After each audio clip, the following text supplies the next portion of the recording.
Hi guys, welcome back. So we're doing something a bit different. This is our Kolo video episode 2, and we've actually swapped from the Sacria to a Xelor. If you guys have missed the last Let's Play episode, I did touch upon this. There we go. So yeah, basically the reason why I've done this is because I want to explore new avenues. Now, what that basically means is I want to try different characters that I don't necessarily try. And yeah, Xelor I've never tried. You know, I've never thought, oh, well, let's make a Xelor. Let's see what we're like. So it's different for me. It's a challenge, but I'm quite happy with how the set is at the moment. I'm using an intelligence-based set. The majority of Xelors who go PvP usually go strength or agility. Now I'm going intelligence to be that annoying person who just reduces AP.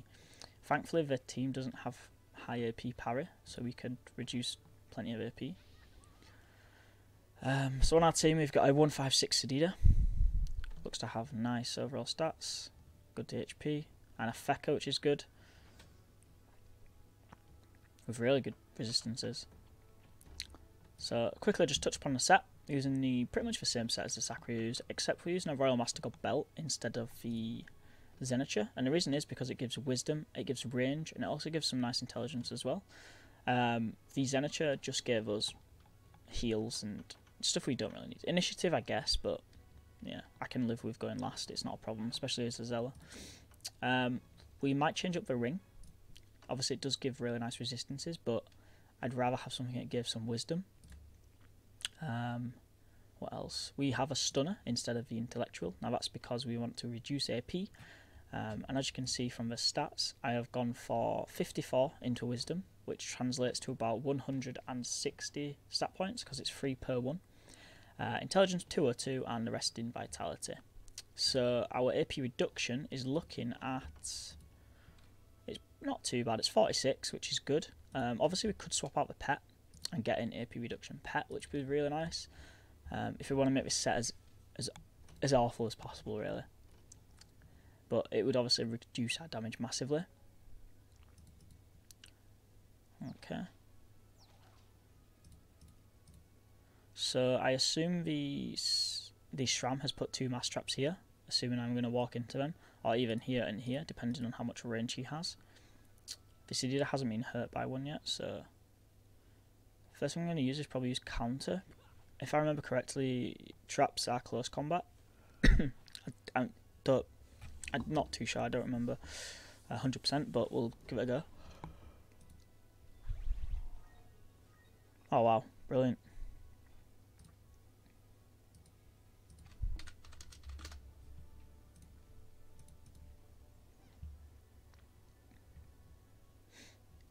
So the Kra has really, really low resistances, so I'm probably just going to go for the Kra straight away. I can't really do too much yet, so I'm probably just going to use Haziness, which reduces my AP, but then increases it next turn. Yeah, I can't really do much. I don't have much range on this set, which is something I need to be doing a lot more of, especially getting a range Xelor. So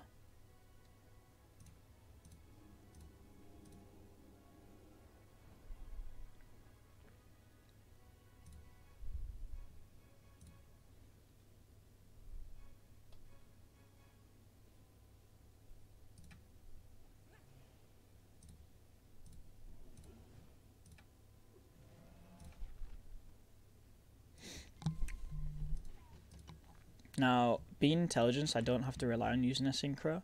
So the reason why I've got the Xelor's dial into telefrag state is because it becomes oscillation, and I believe everything else is in telefrag, also gains 2 AP. So next turn, if we use Mummification, we gain 2 MP, and then if we enter near the Xelor's dial, we gain 2 AP, which we'll probably do with Rewind. I haven't, honestly, guys, I'm not a pro at Xelor at all. I don't claim to be. I really struggle with how they work, and I really do want to get better at them. You know, I think it has the potential to be one of the strongest, if not the strongest classes in the entire game. Obviously we do have a strength and agility based set, so we can actually swap over to that if we wanted to. That means our damage would be incredible, considering Dark Ray, its damage is ridiculous, and if we have something in a telefrag state, it doubles the damage. So, you know, it is something I'm going to be working towards in the future. hopefully these episodes give me the inspiration and motivation to do so. Now, what I'm going to do is actually use Mummification, and what Mummification does is it applies the telefrag state to all allies and enemies. Obviously, benefits of that is I can reduce AP, and Xelor's Sandclass actually becomes an AoE spell. We'll see that in a sec. So realistically, all these enemies that are ending here, you know, it's quite good for me considering the Fecker can't move, and it's not getting damaged either.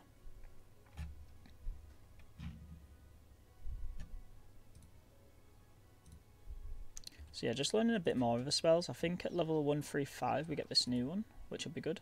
Disruption. Inflicts fire damage and teleports the target symmetrically. Okay. So it's a 2 AP spell, so it might be good to get out of tight, tricky situations. Wow, that SRAM is really strong. 414 on a mass trap. That's ridiculous.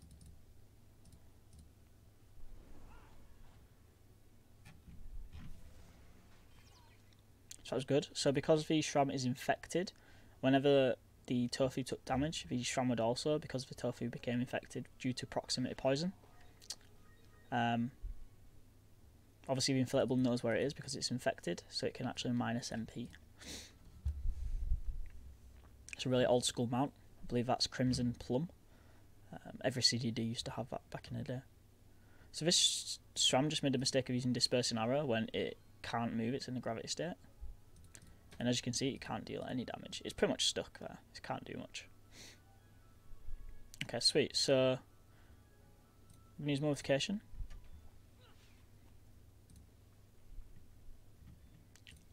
And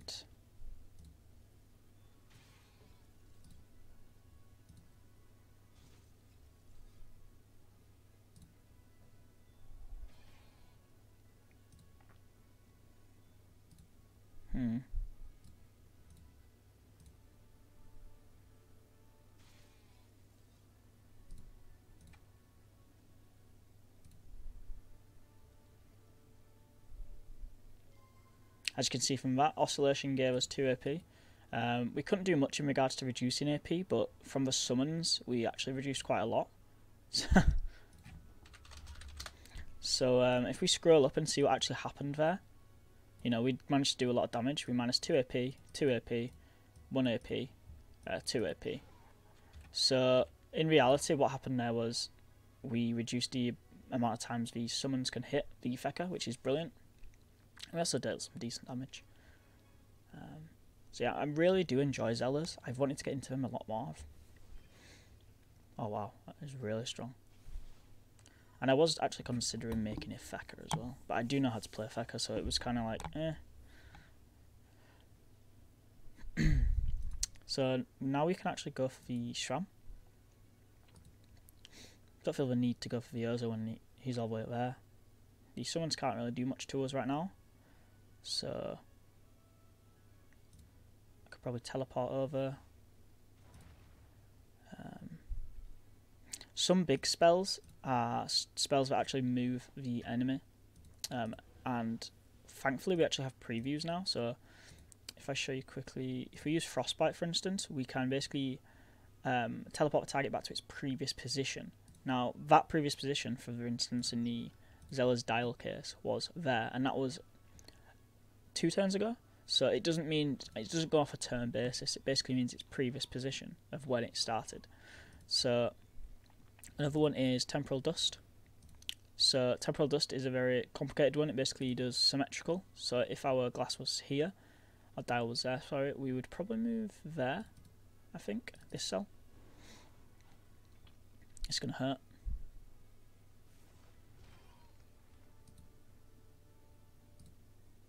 Okay, so we're going to lose telefrag state, which isn't a big problem.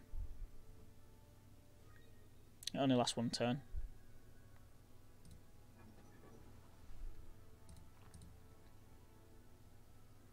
Okay, so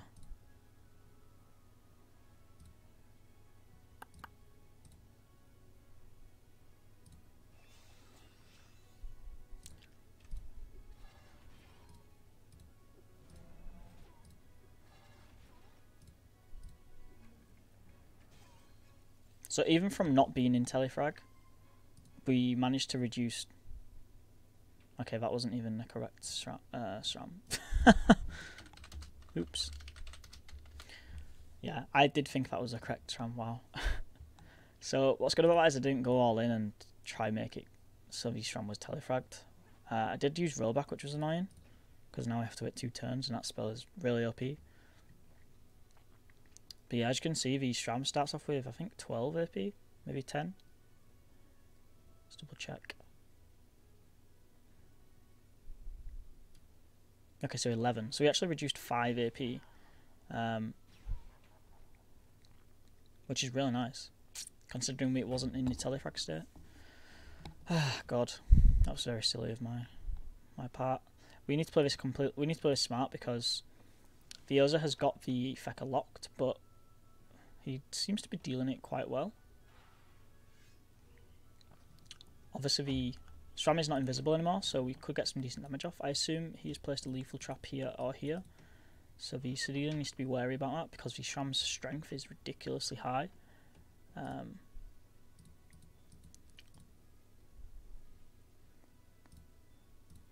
We do have Xelor's Dial this turn, which is really nice. And also with the use of Temporal Paradox, this could be quite nice to have.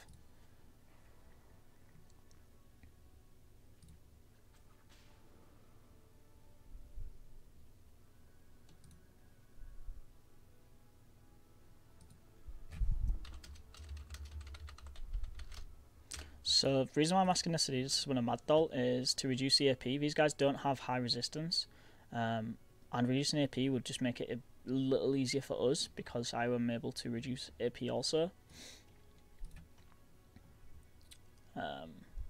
Also, every enemy the Mad Doll infects basically makes it easier for the Sedida to attack, so that's why we want to be doing that.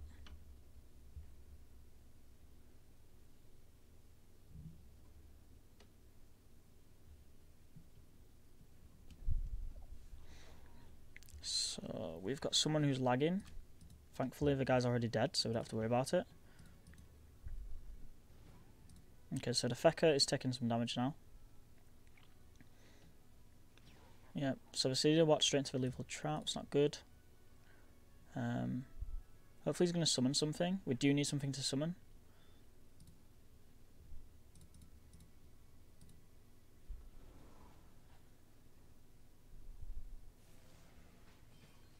Okay, that's not too bad of a move, I guess, but he could have done a lot more.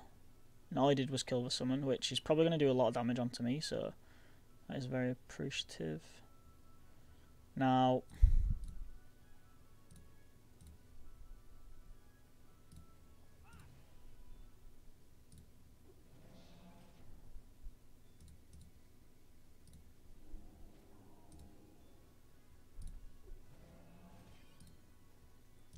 for some strange reason, when I used Temporal Paradox then, nothing happened, but on my screen it showed that SRAM and Urza would swap cells, so I assumed that they would turn Telefrag, so I completely fucked that up.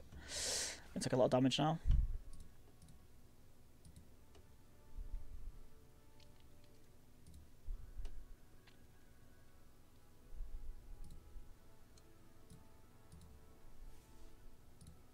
Oh god, no, this is scary. Okay, so that was confusing.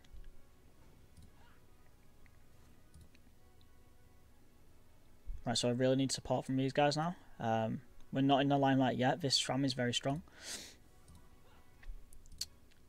Thankfully, this Fecker is amazing.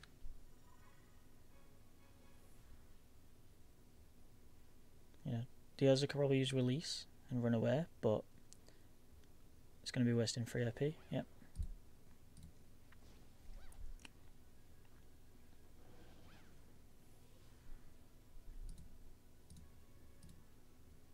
Okay, so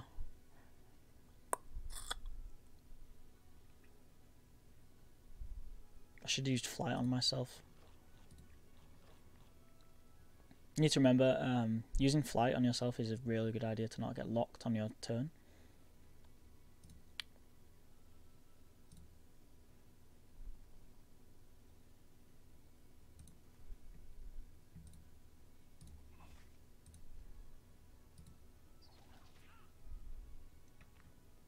So we do get teleport next turn, which is good. We just really need to reduce these Shram's AP massively this turn, or we're going to be screwed. Because he's going to have the ability to use lethal attack, which is going to be stupid strong. We don't have teleportation, which isn't good. So the only option I have is to basically use a Xelor's Dial and swap him with it.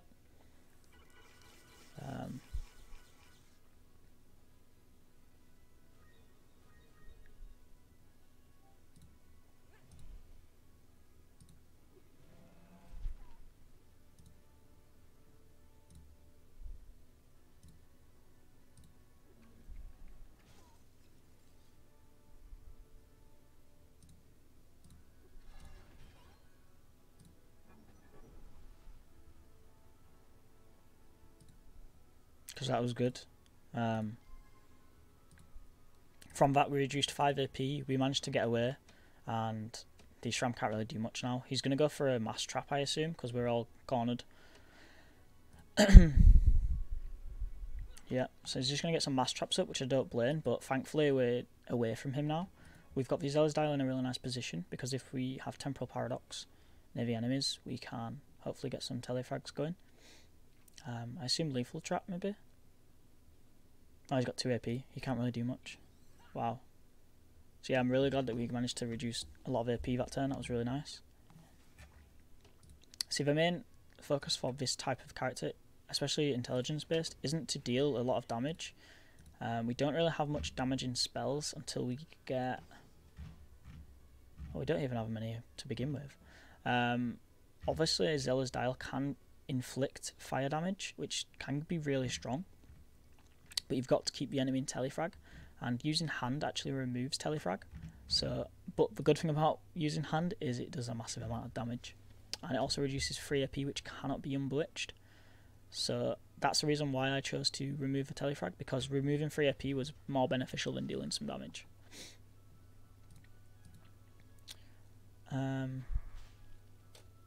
All these mobs are going to be close to the dial, so we shouldn't be too far. We should be fine now.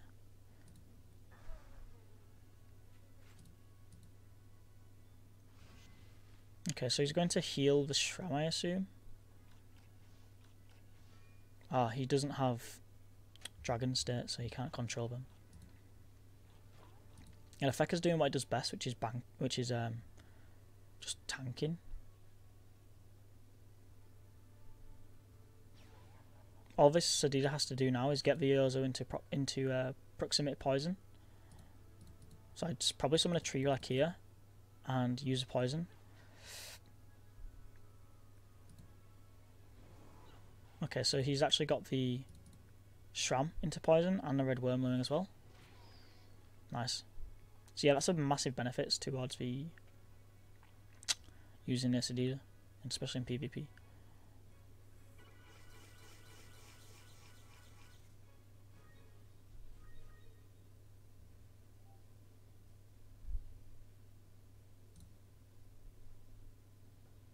Okay, so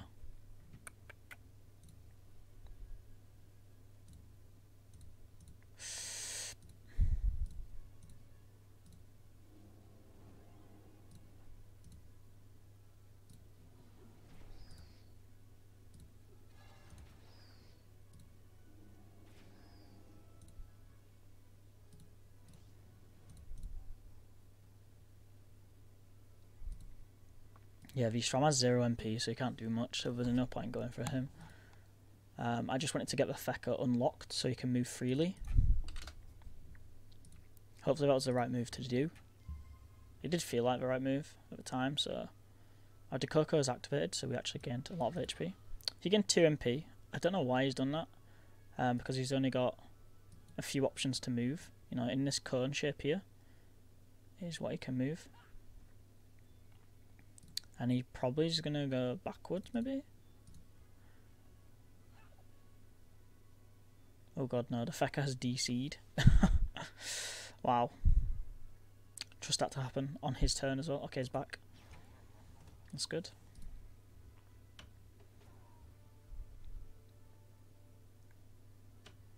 So the Feka has 94 dodge.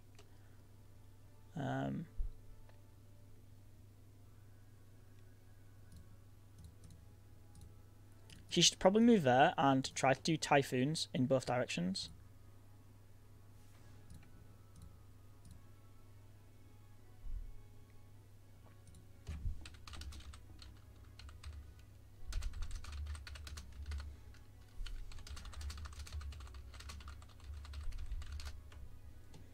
So if he's still poisoned, then we've still got a massive chance.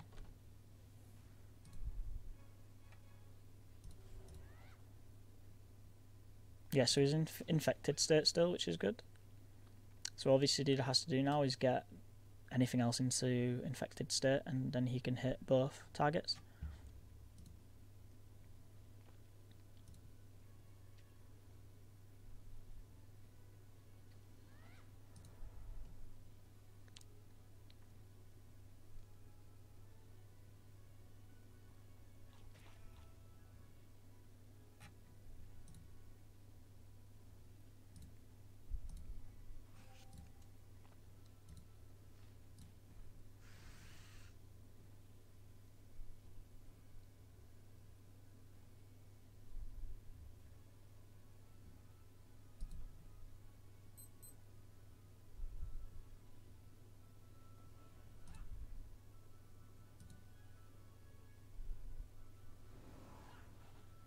Okay, this is going to be some nice damage.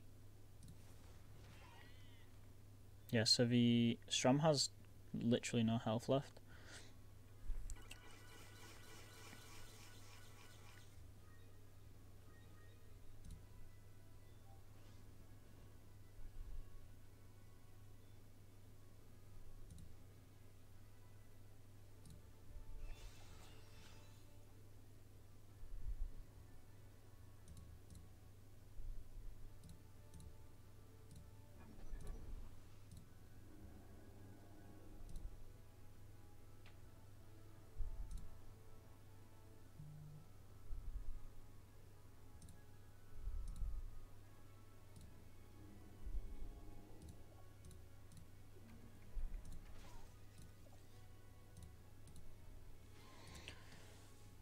Yeah. Okay, so what went what happened there was, I don't know, that was really weird.